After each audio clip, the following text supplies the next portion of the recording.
Welcome back to our Ultimate Football Guide Borderland football preview for the second consecutive year, guys. We did UTEP, we did New Mexico State. Now the part I'm most excited for, our high school football preview. Joining us from 9 Overtime in the Coda Zone podcast, Ed Stansbury, Jason Flores. So glad to have you guys back as a team for the second consecutive year. Ed, your 9th year on the show. Jason, your 2nd year as a full-time member. Just talk about a little bit your time on the show and how excited you are for this upcoming season, guys. Well, first, let me take this, Jay. I can't believe 9 years being on the show. It's been so much fun. I can't believe how fast time has gone. But to talk about all the players, all the teams, all the coaches here in the Sun City, and catch all the highlights on Friday night with you guys, man, it's been fun. For sure. I mean, it's my 2nd year, even though I feel like I've been around for 10 to 12 years. But it's exciting to see El Paso growing. We're getting deep into the playoffs. It's exciting to see every year.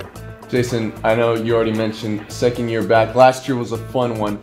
Let's start this off. Just what was something from last year that you noticed that you're looking forward to seeing this year again here in El Paso? Sam, there's a lot of underclassmen that make it very exciting. And the good thing is that they're running backs, quarterbacks, they're offensive guys. I'm excited to see what they're going to bring in 2023. Ed, let's get into a little bit of our district previews. Obviously, District 1 6A, I think across the state of Texas, is a little bit known for how difficult it is. You start in week 3 with your district season because there's so many teams, 9 teams in that district. What are you looking for from that district? Obviously, Pebble Hills won it last year and brings a lot back, but Eastwood and Franklin seem to be pretty solid as well. Yeah, and for me, it's a toss-up, but you look at the teams in the 6A, the teams that are going to do really well are teams that have veteran quarterbacks. You look at Pebble Hills and Gael Ochoa, he's a returning veteran. Shea Smith, you have Evan Mijares from Eastwood. Look for all of those teams to really do well when they make their run this year in 6A. Obviously, Jason, in Class 5A, we have 2 divisions here, 5A Division 1, 5A Division 2.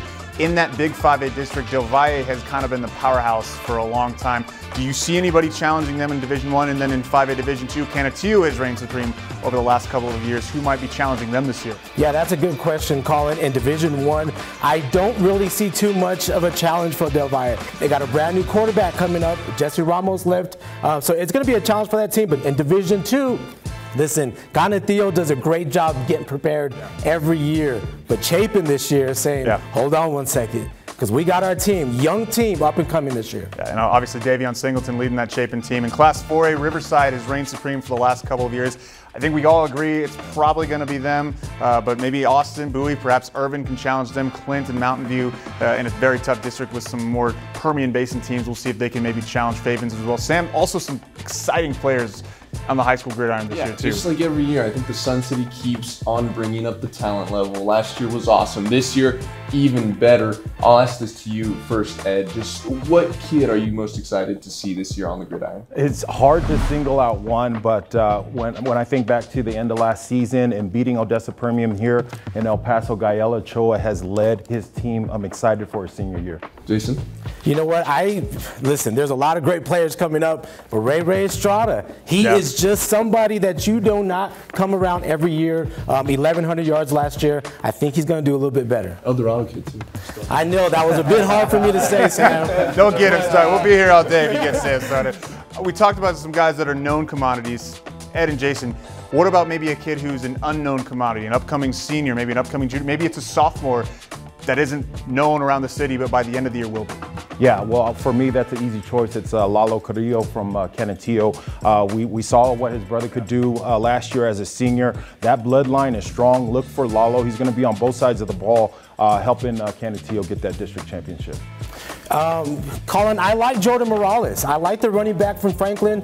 He had a great year last year. I think this year he's going to be his year where he hits 1,000 yards, balances out that offense for Shea. And Franklin, hey, watch out for them. Yeah, that offensive line was a little start and go last year. It seems like they've really tooled that up and they could be a team. So Sam, let's get into it. The moment everybody's been waiting for. Great players, great teams, right? That's a given. Team-wise, Ed, just what team do you have the highest expectations for this year? I'm going to throw a little wrinkle in here. I've already mentioned Pebble Hills.